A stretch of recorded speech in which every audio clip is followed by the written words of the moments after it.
Buenos días, soy el doctor Daniel Goldenberg. Nos vamos a referir al paciente con artrosis. La artrosis es un síndrome clínico caracterizado por dolor articular, acompañado de distintos grados de limitación funcional y disminución en la calidad de vida. Es la forma más común de artropatía y una de las causas más frecuentes de discapacidad a nivel mundial. Son consecuencias de la artrosis, el dolor, la impotencia funcional y sus efectos sobre la capacidad de los pacientes para que realicen sus actividades diarias. El dolor, por sí mismo, constituye un complejo problema biopsicosocial relacionado con las expectativas de cada persona y su autoestima. Está asociado a cambios en el estado de ánimo, el sueño y la capacidad para sobrellevar determinadas situaciones.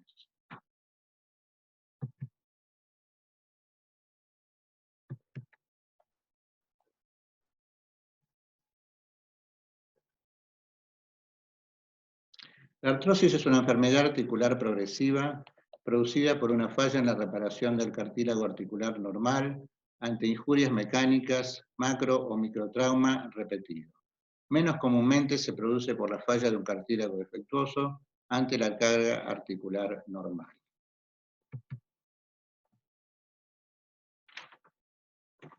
El cartílago articular, además de constituir un tejido que puede lesionarse fácilmente, también protege la articulación. Es un tejido cuya estructura tiene forma de bordes finos,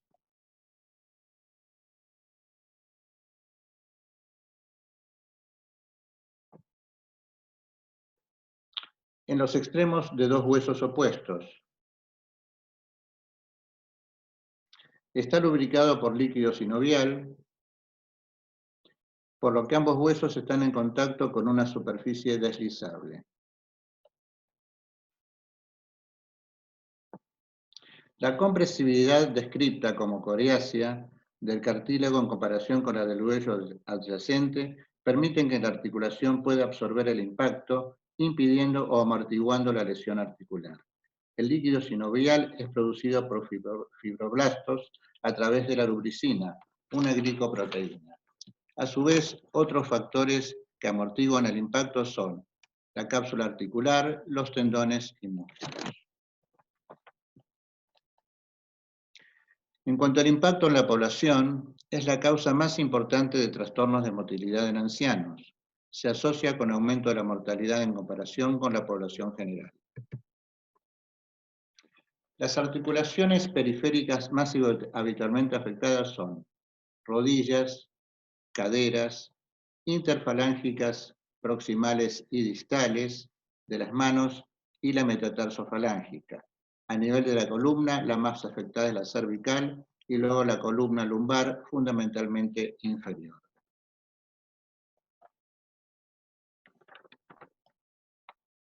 Son factores predisponentes de la artrosis, la edad, es muy poco frecuente en menores de 35 años, y por otra parte, en mayores de 60 años es frecuente en más de un 80%. El sexo femenino tiene un riesgo 2,5 veces mayor de padecer artrosis que el sexo masculino, y la obesidad es un factor predominante, especialmente en rodillas y manos. Por otra parte, tenemos los factores ocupacionales, es decir, laborales.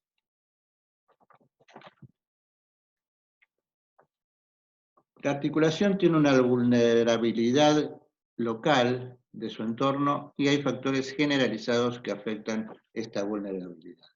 En cuanto a los factores locales,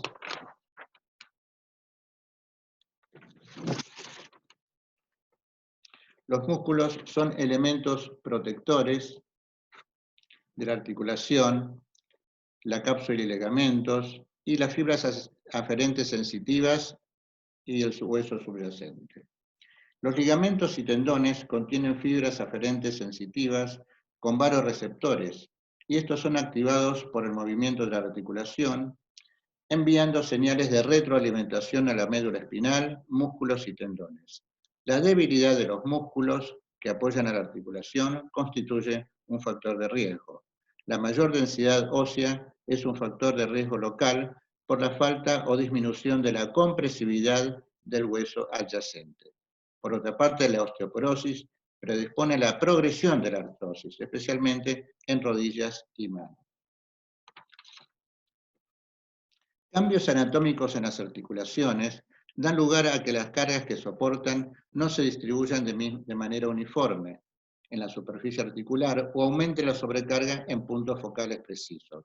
La alineación defectuosa de rodillas, ya sea en varo, desviación hacia afuera, o en valgo, desviación hacia adentro, son un ejemplo de ello.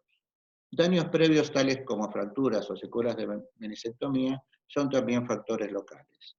La debilidad en los músculos que soportan las articulaciones incrementa el riesgo de desarrollar artrosis.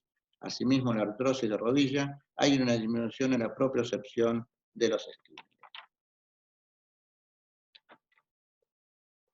En cuanto a los factores generalizados,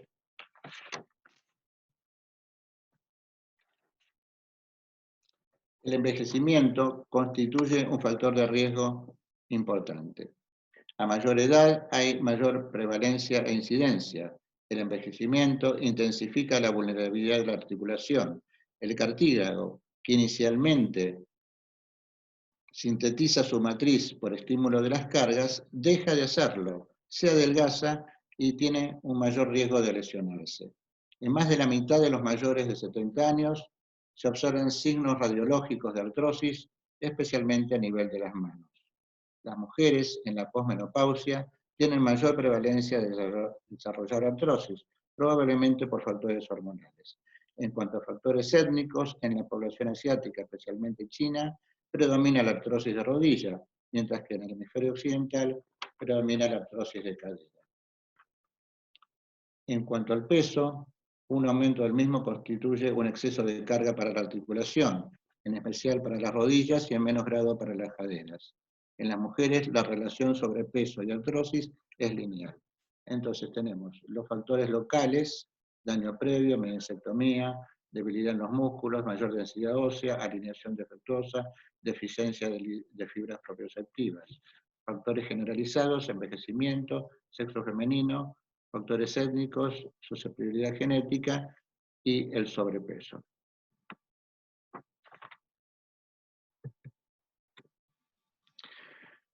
Repasando, otros factores a tener en cuenta es injuria previa, debilidad del cuádriceps, desalineación, defectos propioceptivos, actividad deportiva en cuanto es intensa, factores genéticos y ausencia de osteoporosis.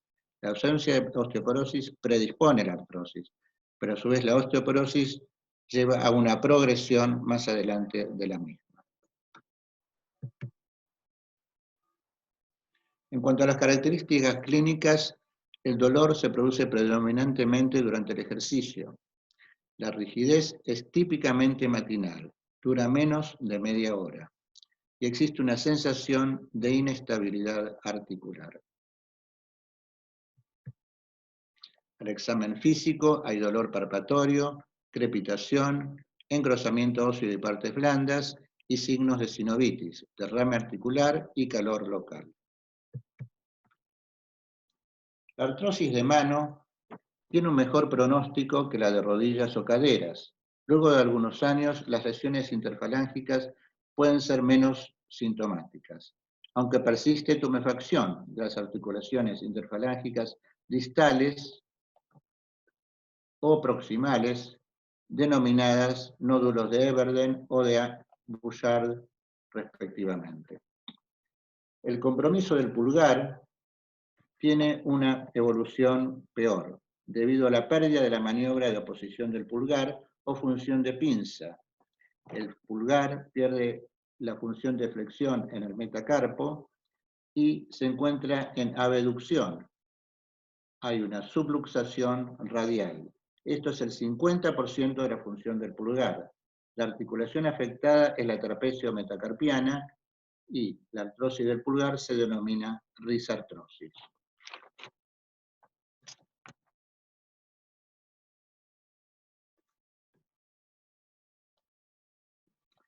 En cuanto a las características radiológicas, los síntomas clínicos y cambios radiológicos no siempre se superponen. La concordancia entre síntomas y hallazgos radiológicos es mayor cuanto más daño estructural se ha producido. Esta concordancia se da con mayor prevalencia en el sexo femenino y especialmente en artrosis de manos y de rodillas. Entonces, existe estrechamiento del espacio articular, esclerosis ósea subcondral, quistes óseos subcondrales, osteofitos y, como ya mencionamos, los síntomas clínicos y cambios radiológicos no siempre se superponen. En esta radiografía de rodilla vemos estrechamiento del espacio interarticular, especialmente a nivel del lado interno, esclerosis subcondral, ensanchamiento y esclerosis del hueso subcondral, quistes óseos y osteofitos. La evolución y pronóstico de la artrosis de rodillas es variable. Una mejoría del daño estructural, una vez que se produjo, es poco frecuente, como lo muestran las radiografías. Sin embargo, la evolución clínica puede ser favorable en lo que se refiere al dolor e impotencia funcional en determinadas ocasiones. Contrariamente a los cambios radiológicos, luego de un periodo de algunos años, 1/3 de los casos mejora, 1/3 permanece estable y 1/3 empeora con síntomas progresivos. Pues, probablemente la obesidad sea uno de los factores más importantes en esta evolución. En esta radiografía de manos vemos disminución del espacio interarticular, esclerosis del hueso subcondral, osteofitos, que son lo que observamos radiológicamente y habíamos visto a nivel de la foto de manos, nódulos de Everden, nódulos de Bouchard. No hay lesiones líticas, es decir, no hay erosiones, y la disminución del espacio interarticular se da también en el carpo y en el metacarpo. Entonces, nódulos de Everden, nódulos de Bouchard, y los osteofitos son patognomónicos de la artrosis. Vemos la abducción del pulgar, osteofitos, está subluxado a nivel radial.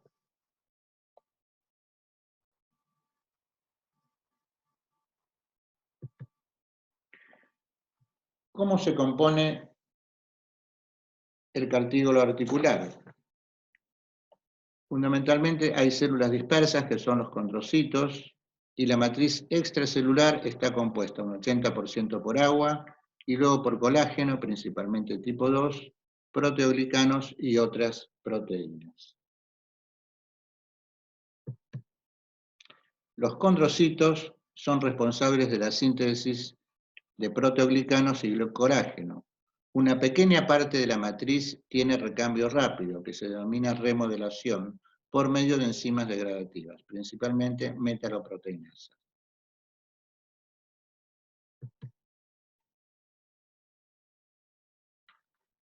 Las células tienen capacidad de intercambiar información con el medio ambiente y otras células.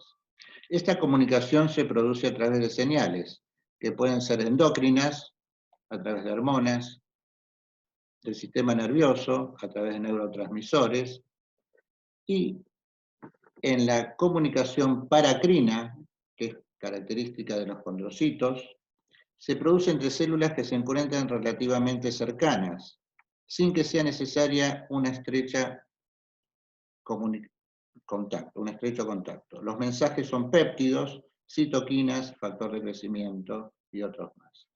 La otra forma de comunicación de los condrocitos es a través de la autócrina. La célula emite señales que luego son captadas por la misma célula y modifican su función. Entonces, comunicación paracrina y autocrina en los condrocitos.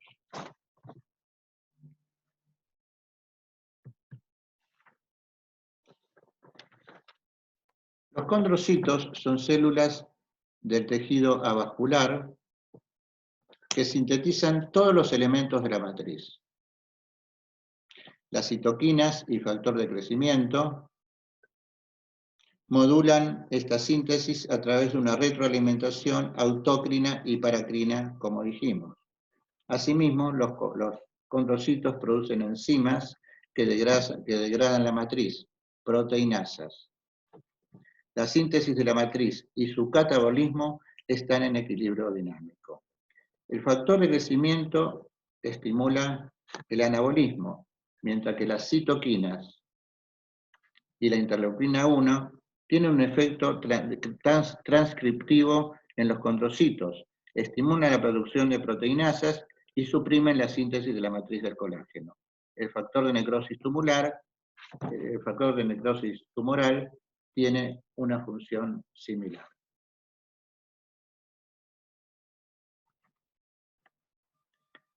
En modelos animales de artrosis, el bloqueo de interleuquina 1 impide la pérdida del cartílago.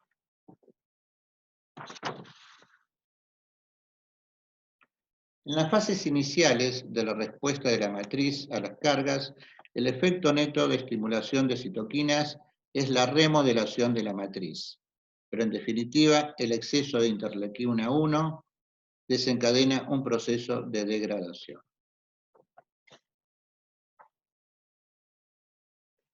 Las dos grandes macromoléculas del cartílago son el colágeno tipo 2, que le da al tejido potencia tensil, y los agreganos, que son derivados del ácido hialurónico. En el cartílago normal, el entramado del colágeno tipo 2 es muy cerrado y atrapa a las moléculas de agrecano, de tal forma que estas moléculas de fuerte carga negativa están en íntima cercanía. Las moléculas de agrecano, por repulsión electrostática de sus cargas negativas, confieren al cartílago su compresividad coriácea, es decir, rigidez compresiva. El cartílago en artrosis se caracteriza por el agotamiento gradual del agrecano, un desenrollamiento de las fibras de colágeno 2 y la pérdida de este tipo de matriz. En los cambios artrósicos, el cartílago muestra vulnerabilidad cada vez mayor, pues ha perdido sus propiedades compresivas y su propiedad coriácea.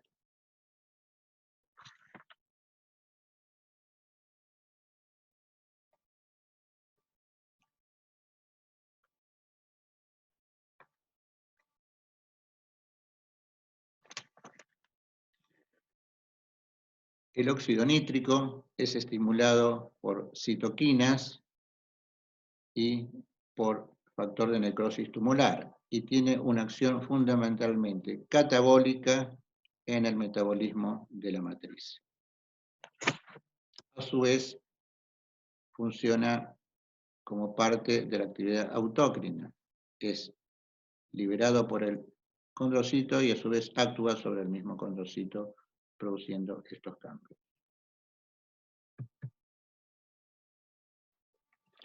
La artrosis es un trastorno focal con pérdida irregular del cartílago. Las erosiones focales progresivamente se extienden hasta el hueso subyacente. A nivel de la matriz hay gran actividad metabólica porque el catabolismo es mayor que el anabolismo. El cartílago no recupera su forma, pierde elasticidad y se vuelve más vulnerable a las lesiones. Al destruirse el cartílago se altera el hueso subcondral con engrosamiento y rigidez. En los bordes articulares donde se perdió cartílago surgen osteofitos. Comienzan como excrescencias del cartílago neoformado y luego, al comprometer vasos y nervios del hueso, se osifican. Los osteofitos son patognomónicos de la artrosis. Entonces, tenemos pérdida irregular del cartílago, mayor espesor del hueso subcondral y osteofitos.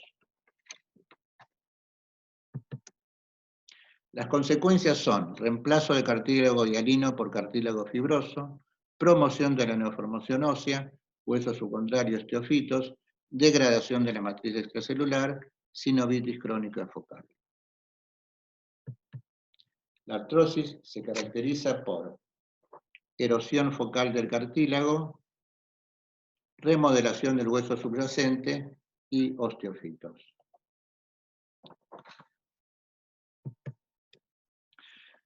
Ante un paciente con dolor articular o una paciente, lo primero que nos preguntamos es si tiene más de 60 años.